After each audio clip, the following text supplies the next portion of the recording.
Today's outgoing chairman of Bank of China, Liu Liang, is the former secretary of Liu Hongru, a former vice president of the People's Bank of China and fellow native of Jilin.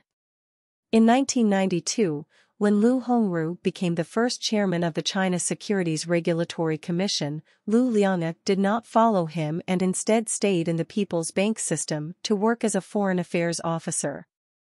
In 2007, Liu Liang was transferred to the policy bank that supports foreign trade, the Export-Import Bank, as vice president, and was promoted to president in 2015, working alongside then-chairman Li Ruogu. In June 2018, Liu Liang was appointed president of Bank of China, which has an emphasis on international business, working alongside then-chairman Chen Xiqing. When Chen Xiqing was appointed chairman of ICBC in 2019, Liu Liang took over as chairman of Bank of China. Having long served as a foreign affairs officer in the People's Bank and a leader in policy banks, Liu Liang was relatively unfamiliar with the business and management of commercial banks.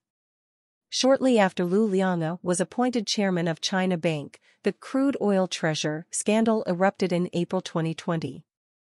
In short, the bank's wealth management product was linked to international crude oil derivatives. When the international crude oil prices experienced violent fluctuations, crude oil treasure plummeted, and investors not only faced huge losses but also had to pay money to China Bank. China Bank's early disposal ignored the interests of investors, causing dissatisfaction among investors and regulatory agencies to intervene, jeopardizing the leadership at Bank of China. At this time, Liu Hongru was 90 years old, and his subordinates were mostly in the China Securities Regulatory Commission system, where they were purged after the stock market crash in 2015. Hence, his influence was already very limited. Liu Liang no longer had a direct relationship with the upper levels of leadership and had to rely on Gong Xing, then mayor of Shanghai, to indirectly communicate with Vice Premier Liu He, who was in charge of finance, to resolve the issue. In September that year, Bank of China signed a strategic cooperation agreement with Shanghai, fully supporting its development. Liu Liang is under 62 years old and not yet at the age of early retirement for vice-ministerial level officials, so he is retiring prematurely. This adjustment marks the beginning of a large-scale adjustment of the financial system. For a long time, the Chinese financial system has been controlled by several major families, including the descendants of the party elders, Wang Qishan, Zhou Shaochuan, and Qing Yuan, as well as the civilian-born Zhu Rongji and his several protégés, Lou Jiwei, Guo Shiqing, and Li Jianhua. The system had rampant corruption. The upcoming large-scale adjustment will result in most of the major leaders in the system being cleared out, with the new leadership being either young professionals born in the 1970s with less factional color or those born in the 1960s who have ties to Xi Jinping's core faction. For example, another senior official in the financial sector whose post was adjusted today is the president of the China Development Bank. The outgoing president, Ouyang Weimin, was a former secretary of the People's Bank in the 1990s and had just turned 60. The new president, Tan Jiong, born in 1966, has long worked for China Bank and is a former subordinate of current ICBC chairman Chen Xiqing. He worked in the Fujian branch of China Bank in his early years. The author of today's exclusive insight is provided by Lao Zong, an economics PhD, exclusively to the China Brief. 今天去职的中银董事长刘连个是中国人民银行刘鸿儒的秘书出身，二人是吉林老乡。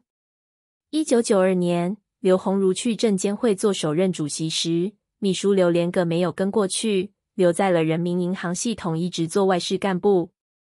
2007年，刘连个调任支持外贸的政策性银行国家进出口做副行长，并于2015年升任，与时任董事长李若谷搭班。2018年6月，刘连个调任国际业务为特色的中银任行长，与时任董事长陈四清搭班。2019年，陈四清调任工商任董事长，刘连个接任中银董事长。长期担任外事干部和政策性银行领导的刘连葛，对商业银行的业务和管理相对生疏。刘连葛升任董事长不久，中银于2020年4月爆发了原油宝事件。简而言之，理财产品与国际原油衍生品链接，名为原油宝。当国际原油价格发生剧烈波动时，原油宝暴跌，投资者不光面临巨亏，还要倒赔给中国银行钱。中银早期处置方法简单，没有顾及投资者利益，引发投资者不满，进而监管部门介入，中国银行的领导班子也变得不安定。此时的刘鸿儒已90岁，且其下属主要在证监会系统。2015年股灾后被大片清理，影响已非常有限。刘连葛与上层关系已不直接，通过时任上海市长龚正，间接地做了分管金融的副总理刘鹤的工作，才摆平此事。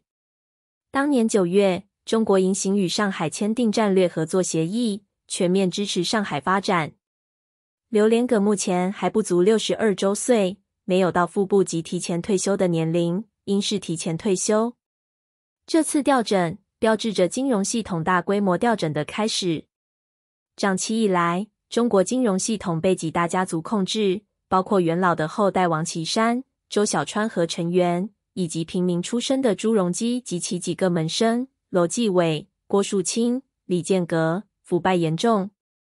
即将开始的大规模调整，该系统内大部分主要领导面临清理，新的领导要么是年轻人70后派系色彩较淡的专业人士，要么是60后与习近平核心派系有联系的人。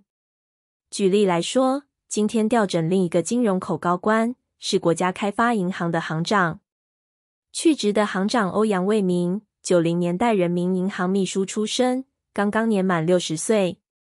新任的行长谭炯，1966年生，长期公职于中银，是现任工商董事长陈四清的老下属。